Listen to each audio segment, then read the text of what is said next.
Well, welcome. This is the Know Your Numbers podcast. This is your host, Chris McCormick. And again, today I have a special guest in the name of Clayton Hepler. Man, Clayton is on a mission to, I believe, get $1 million in that net worth bank account by the end of this year, if I heard him correctly. And I'm standing in agreement with him, and I know he's going to do it. So I'm excited to dive in. He's got a podcast of his own. He is the Chief Wealth Strategist at Creative Capitalist, but I'm sure he can tell us more about himself. So Clayton, one, welcome to the show, and two, give us a little introduction. Absolutely. Yeah. And really a pleasure to be on the show. I'm always love spending time getting on podcasts, talking about, stuff that I'm passionate about, stuff that I believe is my life work, and watching you from afar, man, it's really a pleasure to be on. So yes, I guess I could start with what brings us here today. My original path was I wanted to work for the State Department, right? Wow. So I wanted to work for the State Department, particularly working for embassies. And my degree in college was U.S. Latin American bilateral trade, economic, political relations. Yep.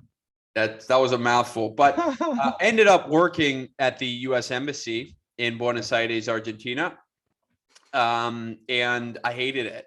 Yep. And it was sort of like everything that I didn't want in a job. And I was hinging my whole identity, my whole life purpose on this specific thing. And I was like, whoa, I need to collect myself, and I need to reconsider what I want to do with my life. So I actually dropped out of college, thought it was only going to be a semester, ended up being a lot longer than that.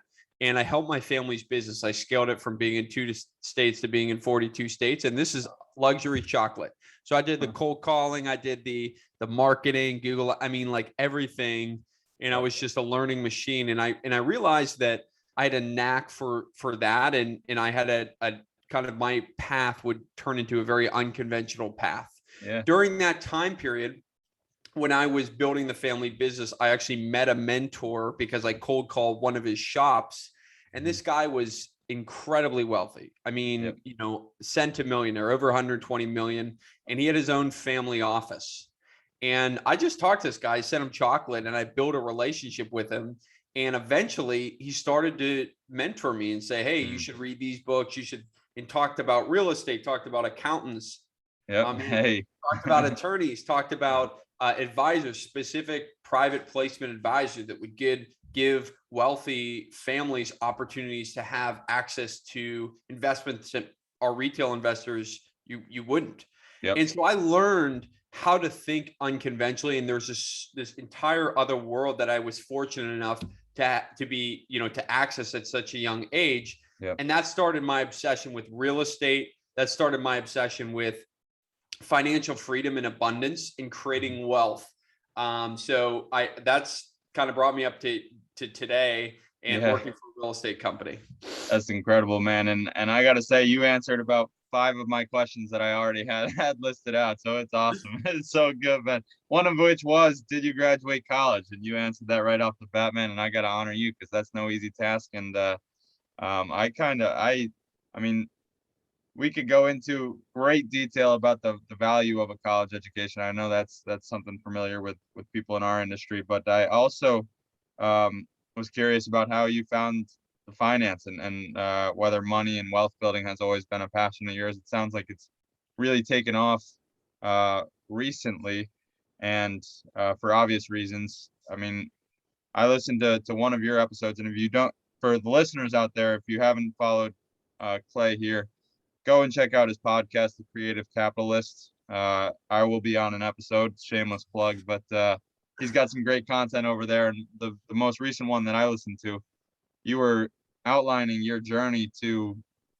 quite a bit of wealth in a short amount of time. I think it was 250K you grew your net worth to.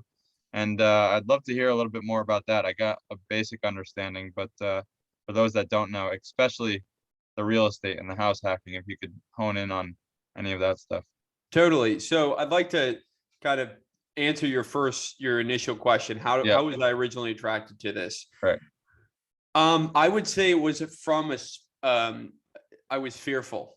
I was fearful that I was not going to be able to provide for myself Yep. I was fearful that I was not going to be able to provide for my future family. Mhm. And I really approached this world from the perspective of scarcity Yep. and from the perspective of I'm moving myself away from something that's incredibly painful, which was an experience that I had when I was younger and my family lost, kind of the dream home that we had when we were younger because of 2008. Wow. So I realized I witnessed firsthand when you have a lack of financial resources, your life, your relationships, most specifically, your most important relationships can be degraded within weeks, Mhm. because there's so much stress in Yeah. and you talk about this actually a lot on your LinkedIn content, Mm. that finances and having control over your finances is so critical, and it ruins marriages. Yep. It really does. And acknowledging that I needed to handle that. I wasn't really thinking about it as comprehensively as I did today, but I Yeah. read like your Millionaire Next Door, Mhm. your kind of Rich Dad Poor Dad, which Yeah. a lot of this stuff was encouraged by my mentor to start to dig into the Mhm. personal finance world. I'm not a huge proponent of the Millionaire Next Door now, and I could talk about that later, but back to real estate. So I came from a place of lack and I said, okay, I wanted to place myself in a position to start to purchase assets. So how do I do that? I want to get in front. I want to learn from people. Proximity is power, and building relationships with people where there's an equal value exchange, especially early on. When you're a younger person, you kind of exchange income for knowledge. Yep. That's a standard equation. So I went and worked for a local firm, and within about 6 months, I'd purchased my first house hack, Wow. which you referenced earlier. 6 months, that was last August. I guess it was 8 months. I purchased my first house hack, and that was an absolute net worth steroid. Yeah. I bought it for 202,000. I put in about 160 to appraise for 500,000, and it was basically started as my equity and financial nest egg, because I'm sure you talk about this in your podcast as well. House hacking, you don't have your largest cost, which for Americans, 35% of their budget usually is allocated towards housing costs. Yep. So I cut that in half, and I was profiting $1,000 a month. So Yeah. I know that was kind of a long No. winded way to answer your question, but I'm a huge proponent of house hacking as one of the primary steps that anyone could make to turbocharge their way to financial freedom and wealth.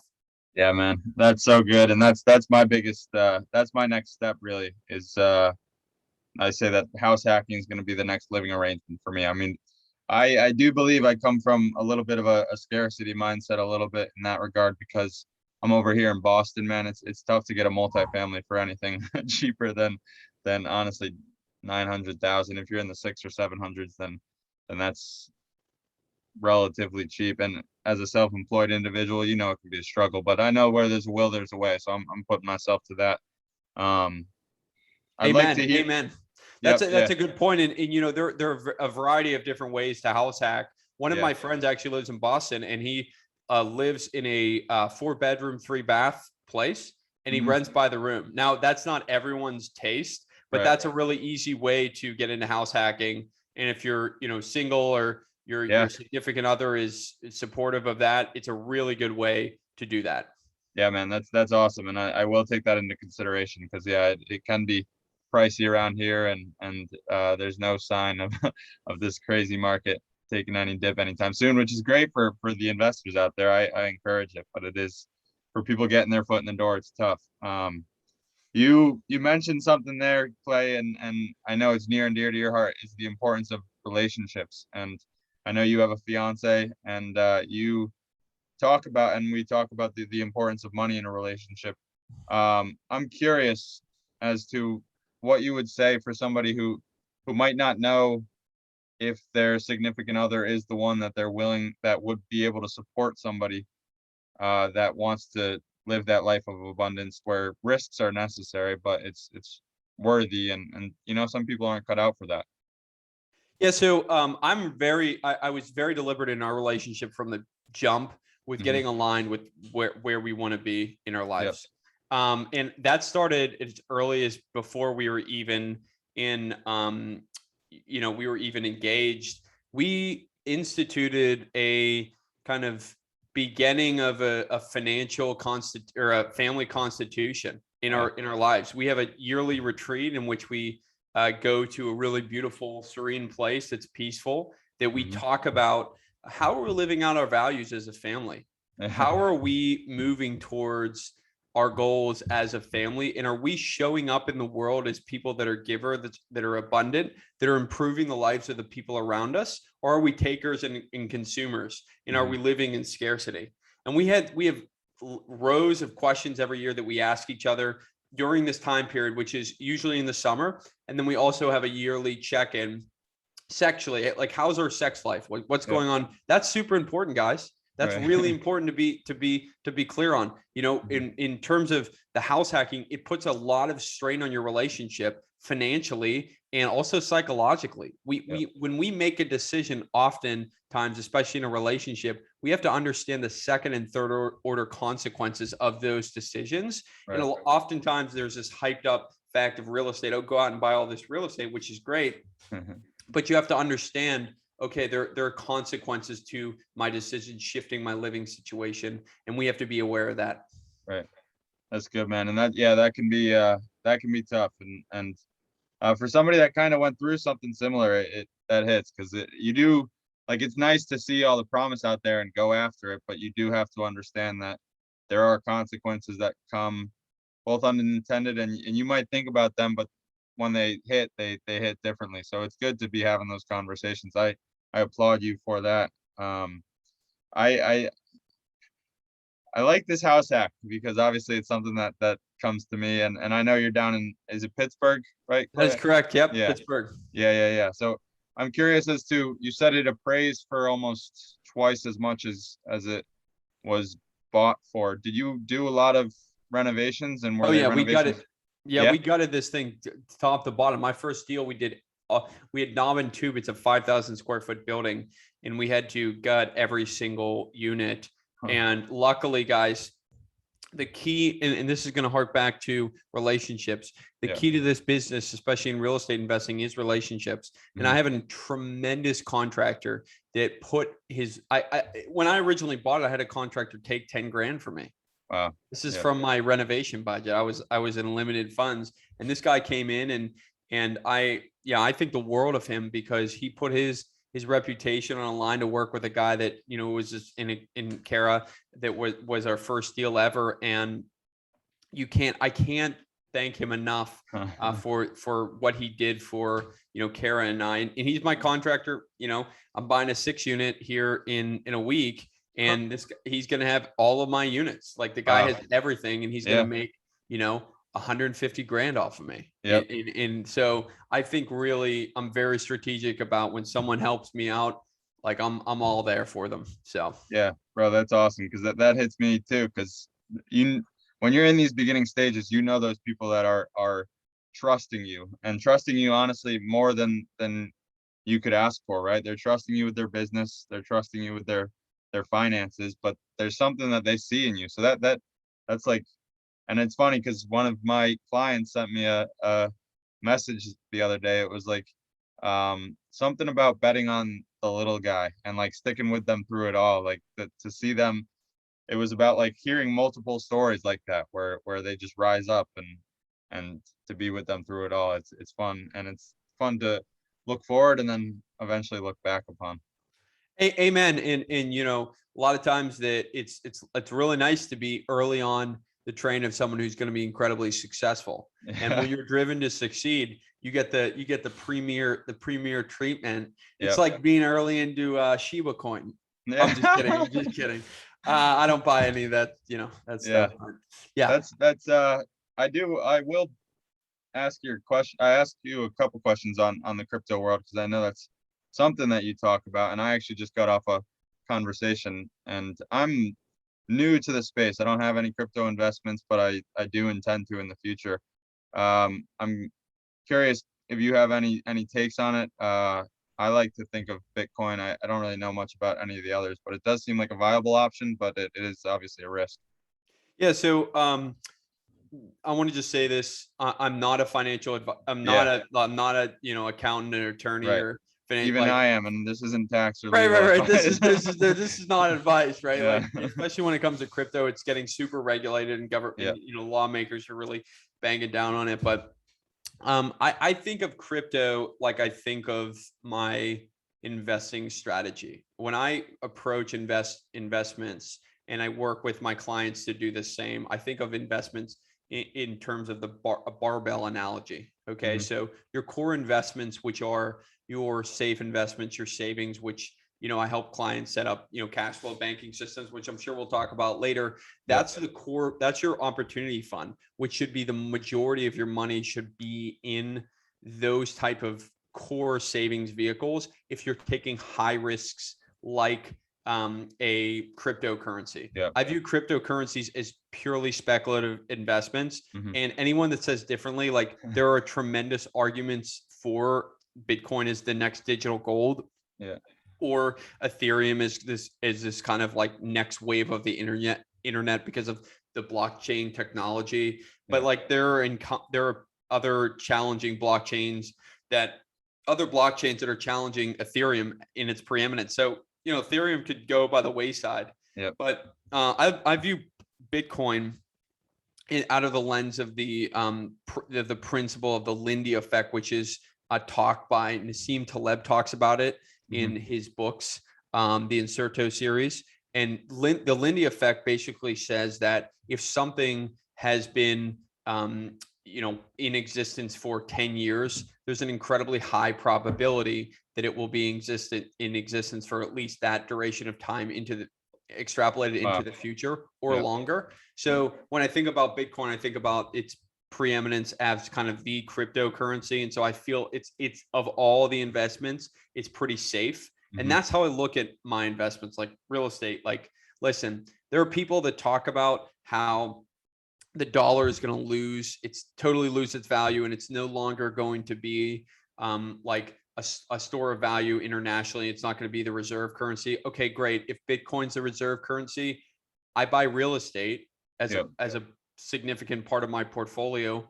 You're an accountant. Like, people are going to have to pay us in some way, right? Like, our renters are going to have to pay us in some way. So I don't really care if my payments are denominated in Bitcoin or whatever. If you own core assets that can thrive in any economy, then I think that's a great investment strategy. That was sort of a little bit of a tangent, but No, that's good.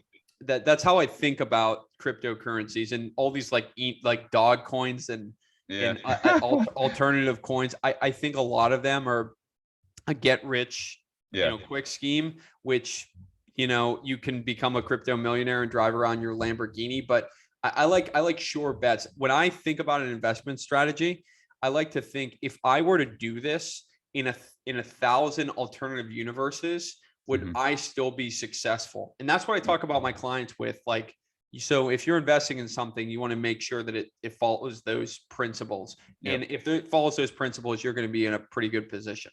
Right. And that's a great way to look at it. And I like how you tied it into your service and you providing value to someone. Like, no matter what, if you are in a position where you are selling something, you're going to be making money. But as long as you do it to a quality standard that people are willing to pay for it. But if you're putting all of your investment into something like cryptocurrency, like that is your thing, that's not really something that you can provide. That value is going to go up and down, and it doesn't require you at all. So that's kind of what I teach upon a little bit, is like, you have the opportunity to provide value, and when you do, you will reap, you will produce revenue. But if you're not necessarily providing value in any way, then you should double check your strategy and maybe look to diversify or increase your income in other ways. So again, I agree with that. And in the context of cryptocurrency, there's this notion that people will get these alternative coins and pump them up and dump them. And so pump and dump is essentially a reflection of someone who's doing the late night infomercials for real estate, and they're not actually real estate investors. They just hire or rent out the mansion for a day and the sports cars and the bikini clad women, and they sell that dream. It's very similar to what you're investing in related to cryptocurrency in a lot of cases, or other sort of investments, or other sort of services. When I look to work with a professional, and I want to work only with professionals, I Yeah. look for people that eat their own cooking, right? People that are implementing what they say that they should be implementing, and implementing in a way that is aligned with my goals and how I view the world. Right. And I think that's critical when you're just deciding to work with someone or partner with someone.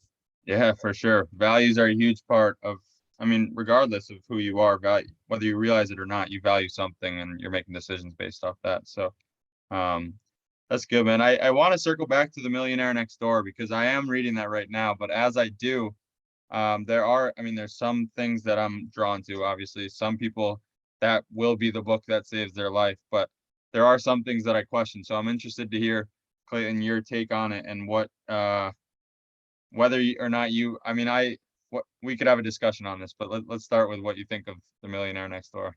Right. So it's important to understand where I'm coming from related to this topic, because I don't want to be the okay. The Millionaire Next Door was set up in a time period by a guy who was a PhD, who was just researching people that were, millionaires in a time period that doesn't have the amount of disruption, technological disruption, Right. in terms of like inflation, the inflationary environment that we've had in the past few years. If you're a millionaire now by doing the Roth IRA, the 401k, put your money in there, and $6,000 a year, or whatever it is for the Roth IRA. If you do that and scrimp and save, number one, it sucks. Budgeting sucks. Yeah. Now, I think budgeting is important, Right. because you have to budget, you have to live within the amount of money that you bring into your personal economy. But I think if you approach it from the framework of the Millionaire Next Door, like save as much as you possibly can, don't live and defer your life and delay and scrimp, then you live in a scarcity mindset. And I work with entrepreneurs, real estate investors, and high producers. I work with high level people that are thinking much higher than maybe someone that works a blue. And again, this is nothing against them, but someone that works like at a fast food restaurant. I think those principles are critical for people to implement. Be thoughtful about what you spend on. This is like the Susie Orman or the Dave Ramsey's. Don't get into too much debt, because at that level, that's what you need to know to effectively run your own personal economy. But what I say is the reason why I don't subscribe necessarily to the Millionaire Next Door philosophy is when I play on a higher level. I think about how can I buy assets? How can I buy businesses? How can I build my business? And I am my greatest asset. And so I teach this to my clients as well, that if you push your money away and give it to a qualified plan and don't have it in your own personal economy that you can leverage to get on the opportunities that you know best. If you're a real estate investor, is it better for your money to be in the stock market to build your wealth? Or is it better for your money to be in close access to go and buy the deal? I mean, is that a no-brainer? Maybe later in life, when you have a tremendous amount of wealth and you want to stop the train, then you can diversify a little bit. But as Warren Buffett says, I think diversification is diversification. and so again, the paradigm that I'm coming from is you're your greatest asset. Your time is not necessarily tied to your salary. Your time is tied to the amount of value that you can create in the world. And so if you live like the Millionaire Next Door, you're not going to be able to achieve that next level of wealth. Yep. Yeah. I think that's great. And that's kind of what I was picking up on when I was reading it. Cause I was like, it is done in like the 90s and maybe early 2000s. And like for somebody like you or me, that's looking to make $1 million in the next year, it kind of deters you from thinking it's possible when you know that there's people out there that have done it. And so I think it is, and it's a book that most people that are listening to this should probably read, because I think there is a consumption problem. I think there are people out there that don't know what they're doing with their money, and they'll buy the Canada Goose snow jacket rather than investing $2,000 or putting $2,000 aside to start planning for a real estate investment or starting their own business. But it is principles that hold true. One of the ones that I look at is like most people that make millions of dollars are entrepreneurs or business owners of some type, like because you have control over your income. And when you have control over your income, there's no saying that you can't do it in a short amount of time. Whereas that book kind of says that you have to do it over 50 years or so. Exactly. And I even don't even say that you should not buy the Canada Goose. If you want to buy the Canada Goose or go on the absurdly ridiculous vacation that you want to go on, Yeah. I just know that you have to produce at a level that can allow you to do that. Right. And so when I analogize this again, the Millionaire Next Door versus the Rich Dad Poor Dad, those are totally different philosophies, Yeah. right? Those are assets paying for your life versus scrimping and saving and putting your money in a IRA and like living below your means and like driving like a Ford, 85 Fusion that's like broken down. Again, there's a place for that. But listen, when you start out in the gym, they tell you to do the most basic exercises, right? You just need to do some basic exercises and you're going to get really, really fit. Or you started doing an Ironman I saw. And when you start out, you're not running 25 miles, right? What you're doing is you're starting to acclimatize your body to that way of operation. It's very similar. This is a way for you to start to get disciplined in your finances. But the training that you had in the beginning, I guarantee, Chris, is not the training that you have now. Right. And so that's the way I say it. Listen, it's not like it's a bad thing, but if you want to get to the next level, wealthy people don't operate or think that way. And that's it. Just like a really good Ironman or a guy that's running a sub 3 hour marathon, my man, you don't run that way. You don't run like a guy like me who's going to run his first marathon. And every time I go out there, I'm like, oh my gosh, this is brutal. Right. But that's all it is. It's just a different way of operating. You don't take advice. If you want to be a real estate guy, you don't take advice from someone who's, owns a grocery store. Yeah, bro, that's so good. And I'm honestly so glad we're having this conversation because I read that book and when the information that you intake changes the way you think. So when you're taking in this information, which I will do because it also gives you a way to relate to other people, but like it does kind of make you doubt yourself a little bit. And you're like, oh, maybe I should just wait till I'm 40 years old or 50 years old to go out and get it. But like, nah, man, like we can do this now and we should. And there is no shortage of money or opportunity out there. So I love the way you profess it. And the thing is too, it's like, listen, you also shouldn't delay your life experiences. You shouldn't delay the vacation. Yeah. The thing is, it's a different way of thinking. It's not saying, I deserve this vacation. What it's saying is you're subconsciously telling your mind that by you paying for that vacation, that you believe that you can produce the amount of value in the world. Now, again, there's a spectrum to this. There are different levels of producers, right? Yeah. But you have to understand that you can hold two competing beliefs in your mind at one time. I want to enjoy life now, but I'm a guy that's going to be getting up at 4:30, 5 o'clock every morning and going to build my business, to create value in the world, to give to people, right? Yes. And you have to do both of those things. Right. And you do. And like there is no no matter what, and that's another thing this book preaches, but like the rich and the wealthy are disciplined and they have habits that serve them and have served them for extended periods of time. And that's a good transition, Clayton, into the next question. I'm curious as to what your morning routine is or what some of your habits are, because you mentioned some books and I can tell that you're intellectual and have a desire to learn and you're hungry for that. So I'd love to know what you do each day. Totally. Yeah. So, I mean, morning routine, I'm getting up at 5 o'clock, 5:30, get up. I've been following at the Andrew Huberman Lab podcast. Oh yeah. Which it sounds like you know about it. So I've been implementing some of those things, like making sure I'm getting a lot of light in the morning, that I'm doing my morning routine of meditating, and I hope you can edit that out. You're good. I just had to burp really quickly. When I drink this stuff, I have to Polar seltzer. Yeah. And so in the morning, what I do is I journal. I look at my vision. Right, every morning I read the same thing, and it's by 2024, which is a 3-year vision. I can recite it. I read it every morning Yep. and I journal. What am I grateful for? Really? What do I feel I'm grateful for? What are my Q1 goals? What are my yearly goals? What can I do today to move closer to these specific goals?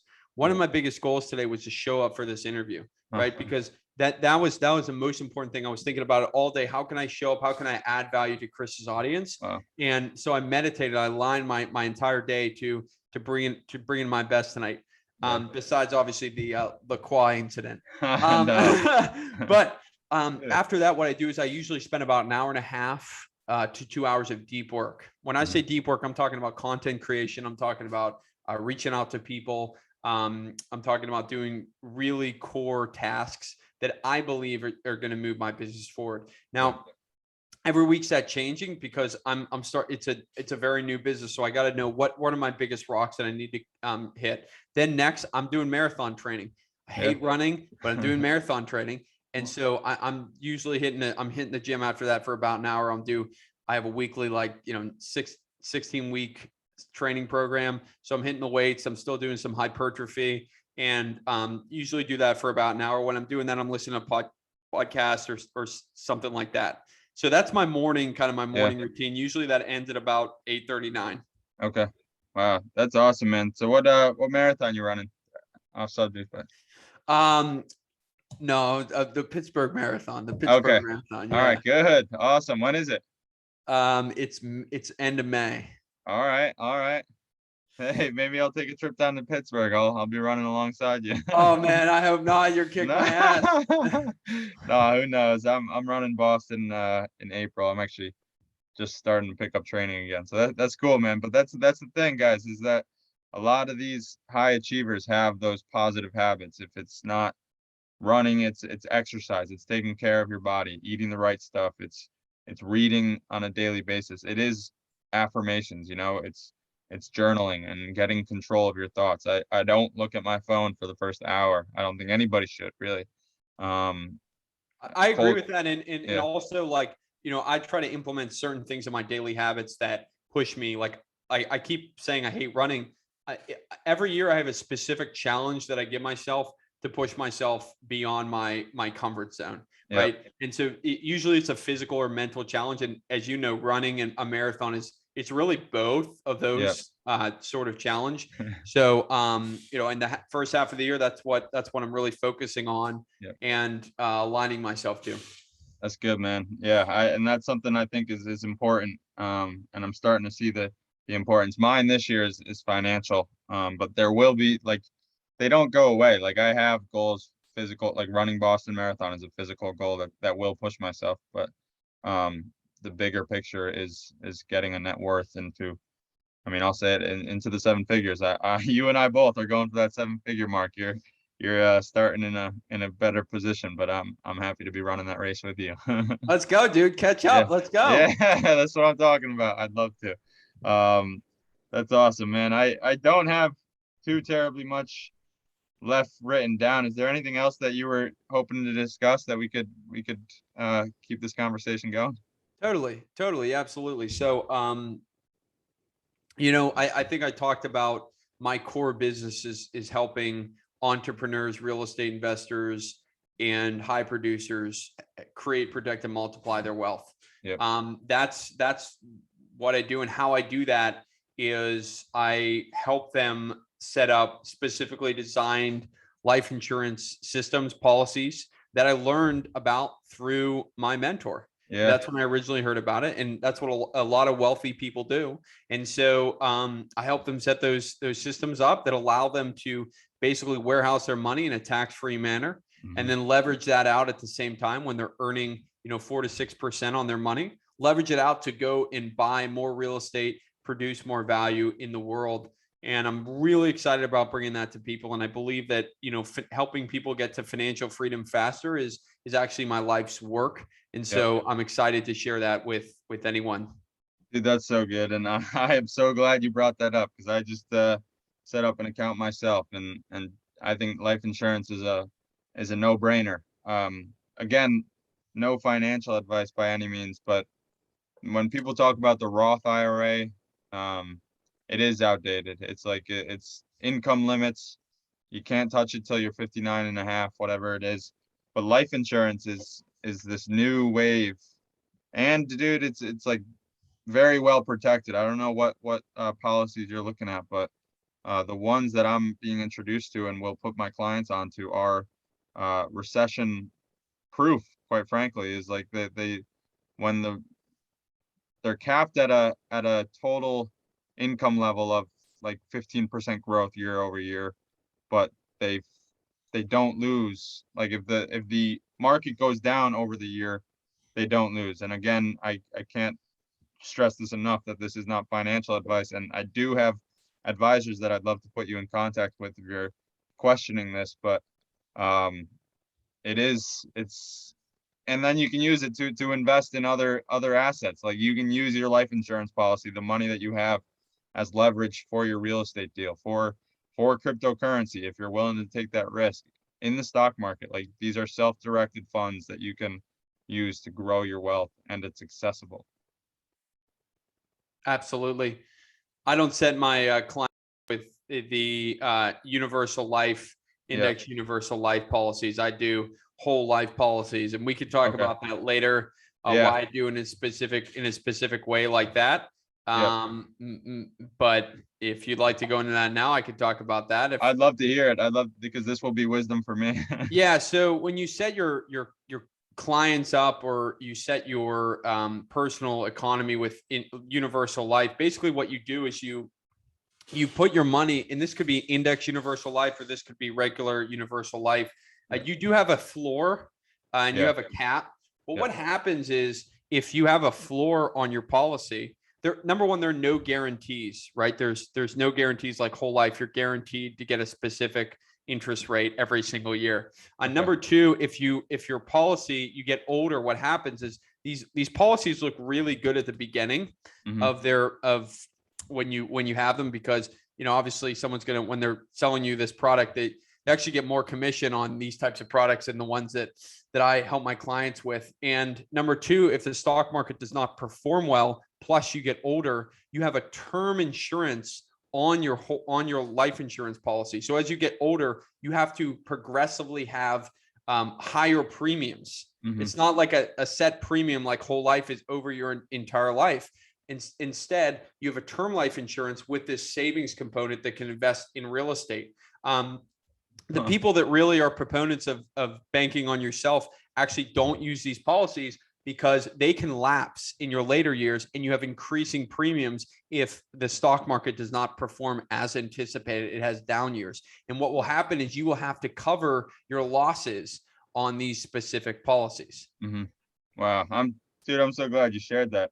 Now you got me second guessing my my policy, but obviously there's always room to change, and I could open a second one if I wanted to, but that's good. So no IULs and so when we set them up, we do not set them up for IULs, because the purpose of this vehicle is savings. It's not an investment vehicle, right?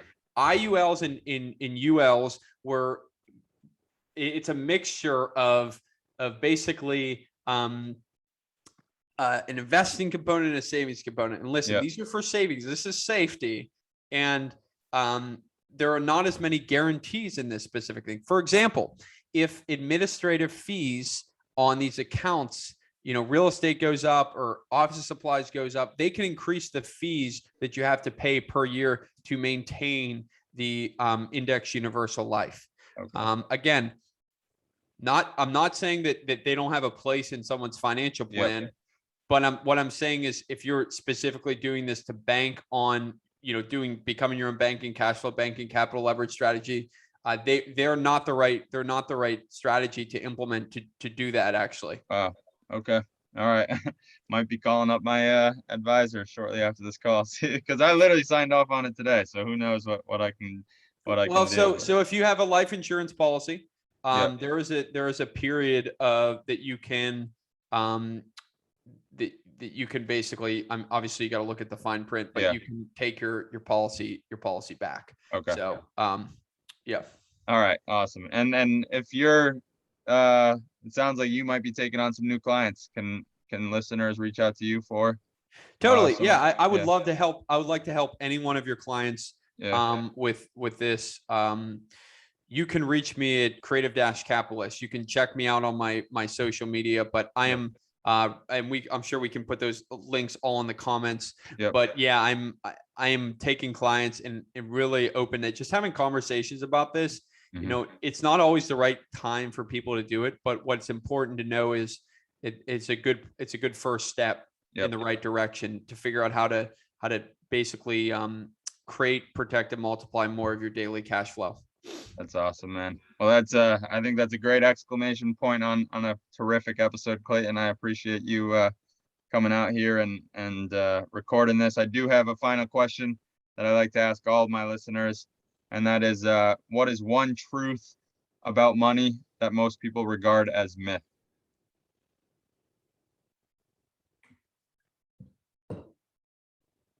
You're not that you're too young, too inexperienced to produce value in the world.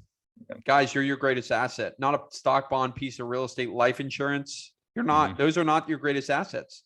Your greatest asset is what you can produce, what you can create in the world. And if you can find something that lights you up, that you feel is your life's purpose, and you lean into that, and you really focus on how do I create more value? How do I reach more people?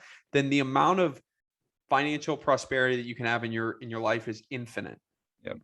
Wow, man, that is awesome. And I think that's a huge deterrent for so many kids our age, and I think that's going to hit a lot of people. So, man, you bring the fire, Clayton. I'm so glad that we connected, and I look forward to running the mic again with you soon. But for the meantime, continue to know your numbers, and we out. Know those numbers, man. Yeah.